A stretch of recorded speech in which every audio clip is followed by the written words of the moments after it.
well. Okay, so we said hippotherapy, so it's not learning to ride. It's a big thing. People sort of hear hippotherapy and they just think it's us trying to teach children to ride. So looking at, first of all, sort of who I am.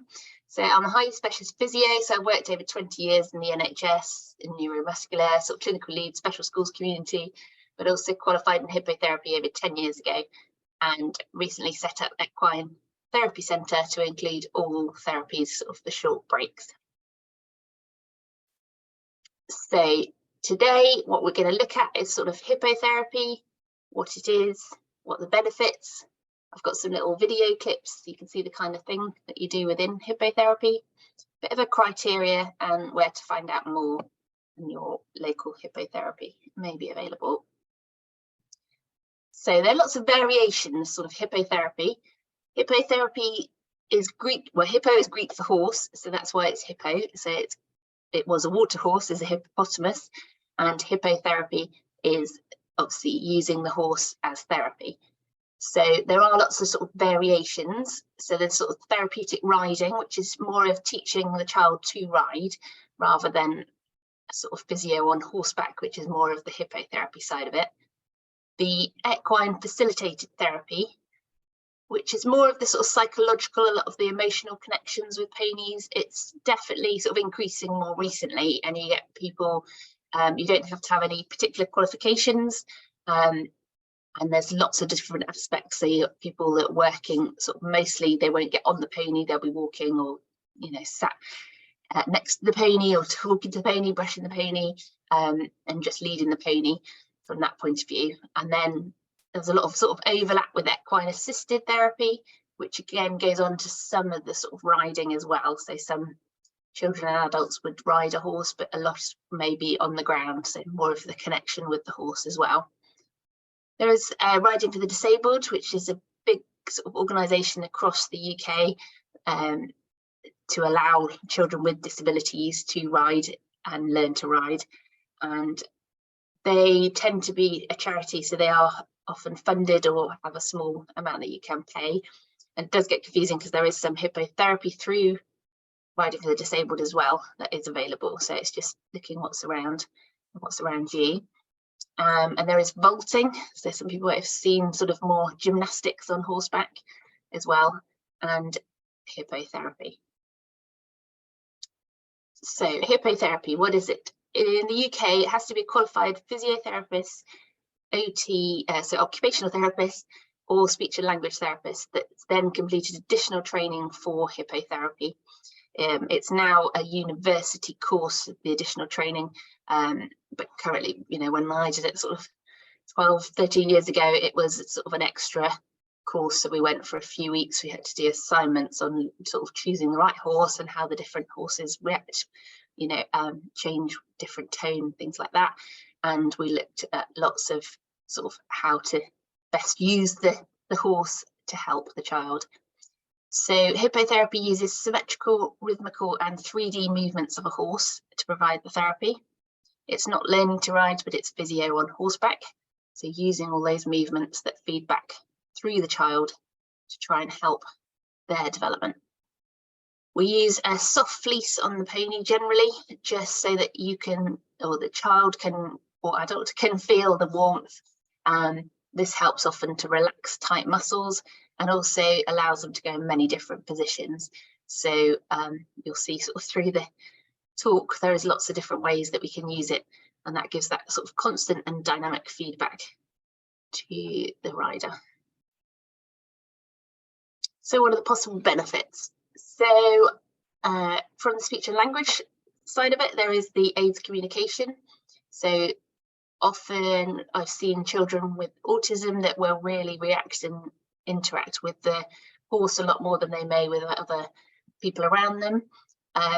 There is obviously communication to the therapist, so often the child is one-to-one with a therapist that's stood next to them as a sidewalker, as well as someone leading the pony. So there is to be a lot of communication, and we encourage things like either sort of a walk on or just a tapping of the hand to give them that signal to walk on, and often the child will pick up to that pretty quick because they want the pony to move. They want to get out and do it. And obviously you're out in nature, there's lots more of that relaxed sort of communication, keeps the child calm. People have found it really beneficial from that point of view. It will work on core stability, so that constant rhythmical movement. They believe the horse's pelvis mimics the human gait pattern, so like a human pelvis, that pattern of when you're walking will give it all the feedback to the body. So where a child may not be able to walk themselves or walk unaided, that gives all that feedback back through the body that would be coming up through your spine and your hips and pelvis. And you can work on sort of reaching out a base of support. So you'll see some videos in a bit about the children, just getting them to stretch and reach and really get their trunk reacting. There's obviously an emotional sort of psychological benefit. They get the interaction with the pony. It can really help with self-esteem, self-worth, self-confidence. You know, in fact, I had a child that was very excited to go back and tell her class that she'd been, you know, riding backwards on a horse, because although, you know, she was in a mainstream school and, you know, a lot of other kids may have ridden, but nobody else had done it like that. So she felt she was above them and other ways that she couldn't keep up with them. I thought that was very sweet. So sensory experience, obviously, you know, we're out in nature, the constant movement, the different smells, you're going to get the pony, the fur, the mane, everything that's suddenly coming in. Then you've got the elements as well, because quite often it's outside. So you've got all the wind in the face or the sun shining as well, which is obviously all that sensory integration. And it can help coordination, bilateral use, sort of crossing midline, being able to tolerate many positions. Lots of our kids will lie on their tummy on a pony, which they won't particularly want to do at home, but on a pony, you know, they don't notice it's tummy time and will tolerate it a lot longer. And using reins, so sometimes we're holding on to reins, or they do little sort of bunny ears that we can put on, so that the child has something to hold on to, as well as obviously reaching and balancing, reaching for toys. So here's a few little videos of some of the ones. This is in our local indoor centre. So this is in an actual RDA, so right of the disabled hippotherapy group. So this lad is just trying to, he's showing off all his skills really, but he did lack a lot of confidence and was very reluctant to ride at all without a saddle, but then able to do it, get his legs to relax and really use his core. And this is actually a adult where you can see he's normally sort of in a wheelchair all day, and then being able to get out on the pony, he's really got to use his core, and we get him sitting sideways, so all that lateral movements he's got to use to try and come around that way.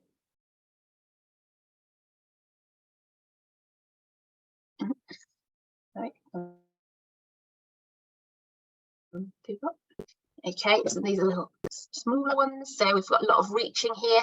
You'll see on the video he's really got to stretch and go out of his normal sort of comfort zone of being very in the middle. Down that way, you can see he's really quite happy and interacting and chatting a lot more than he was previously. We also, with hippotherapy, can use a horse simulator. So you see it up in the top corner. It's the same as a horse, so we can sit on with a child. So if a child doesn't have as good sort of trunk or head control, we can sit on and they can then be supported by us behind. It does have sort of 5 speeds, so you know the kids enjoy it, and it can be a good sort of bad weather option as well. This is one little girl, we've actually put a saddle on here because she's working on lots of sit to stand and walking ability. So you can see mechanical horse is given it gives 3D movement, and then we can work on sort of the sit to stand, doing it that way as well. So she's pushing through her stirrups now to really work on her legs. And again, she just thinks she's playing around on the mechanical horse. You can even go venturing on. So this little lad is trying to do more sort of crawling and stepping. So we went up into 4-point kneeling, and he tolerated it really well. And it's very sweet because he's saying, what are we going to do next? Which I love, because it makes him really sort of adventurous and want to try lots of different things. But you can imagine how hard he's having to work to stabilize himself with all that movement. Where he is there. Okay, so some of the techniques used. So within hippotherapy, we don't just sort of sit people on and go forward, sideways, backwards. We are looking at sort of obviously trying to influence them, thinking about what your goal is with the hippotherapy. So we do things like changing the speed of the equine, so getting the pony to step on, or even a different pony. Some of them have shorter strides, and some of them will use their sort of laterals more, so you can feel it's sort of more of a waddle. So it depends how much of what trunk you want to influence. We can obviously change direction. Things like if a child's a bit weaker on one side, we can do circles and make them work on that side a little bit more, and even bending in and out of cones and posts and things like that to try and get them to really work a bit extra hard. The different ponies can have a different feel to the child. So like we're saying, sort of different movements. They're always, like we all walk differently, ponies all walk differently. So it's looking how that affects the child. They're side sitting, so really making them encourage their laterals and the obliques. And then sitting backwards actually tends to tilt the pelvis, and they also tend to lean forward. So sometimes it can be useful to then get them propping on their arms, or if we're wanting them to sort of use their back extension a little bit better.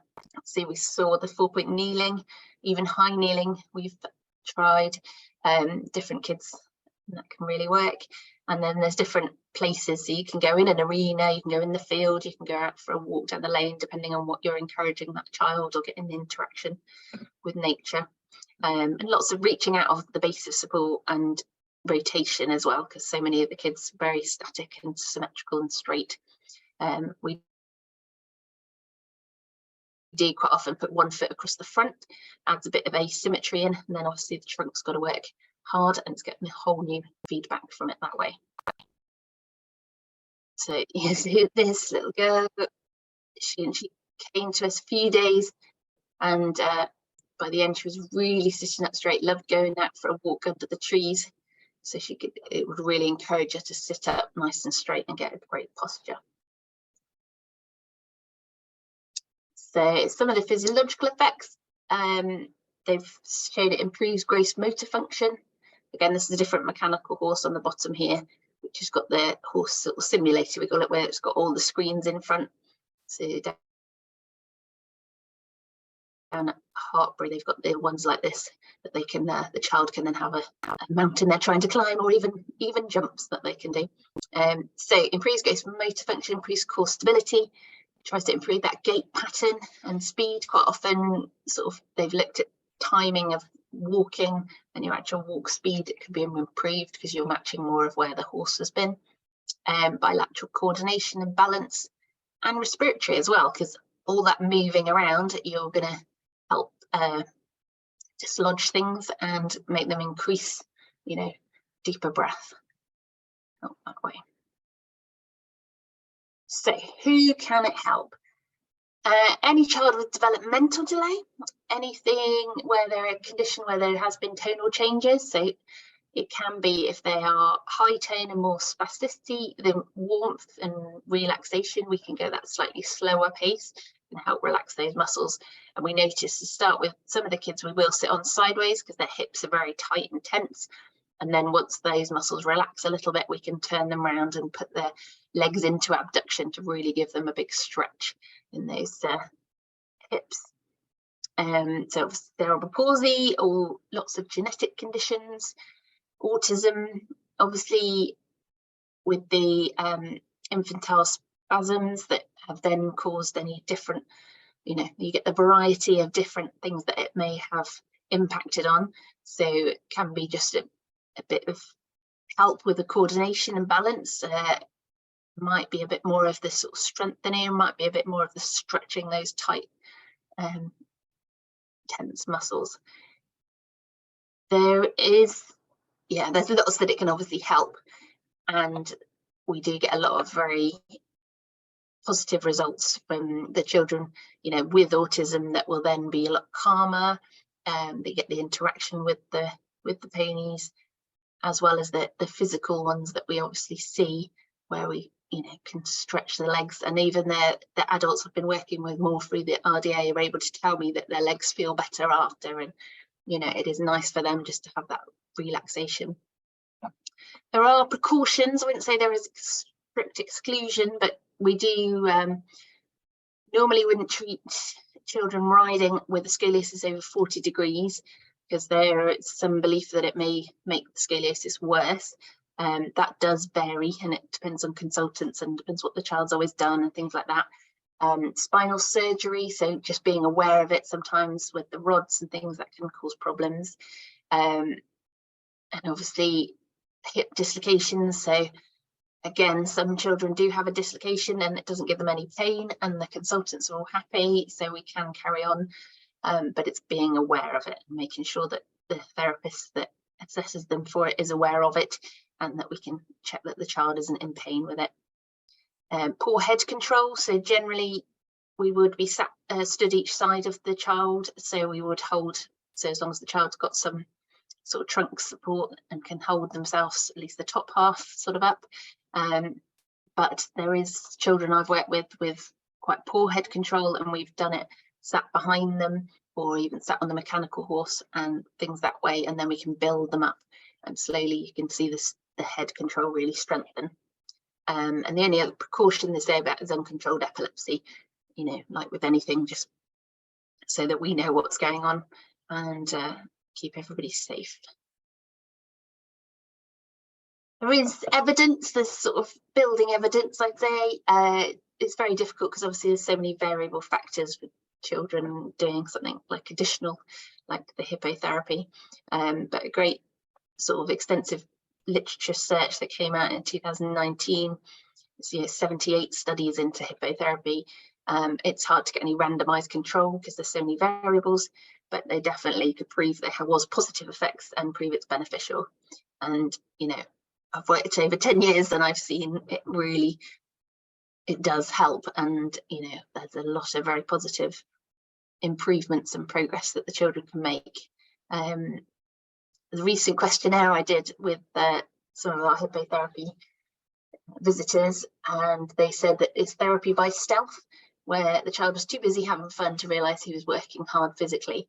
And I really like that, because it's kind of always been the aim. We don't want them to think of it as physiotherapy. We want it to just be a fun activity that they can do. Posture control, upper body strength improved, increased confidence, strength, and they love it. And speech and voice projection improves. And some will see, even just on the horse and the movement and getting them nice and in a good posture, they can really start shouting or singing or doing a lot more voice projection. And then if you want to know more, so there is lots of websites you can find us now. So there is sort of where to find a children's physio, which is the APCP, and there is an Association of Chartered Physios in Equine Activities, which is a bit of a mouthful, but acp.org now has a sort of map. So if anybody wants to look where they can get any local hippotherapy, they can click on the link and put in their postcode, and it will tell you where is local. And then if anyone does have any further queries, myself, I am Vicky, and we're at Fudge Physio. So we do therapy activities that people can come and stay with us and do the sort of looking after the pony, feeding the chickens, and sort of living on a little farm whilst getting therapy. And we get siblings involved as well, so that everybody just feels like they're having a holiday rather than having anything too intensive therapy. There is some references that we do.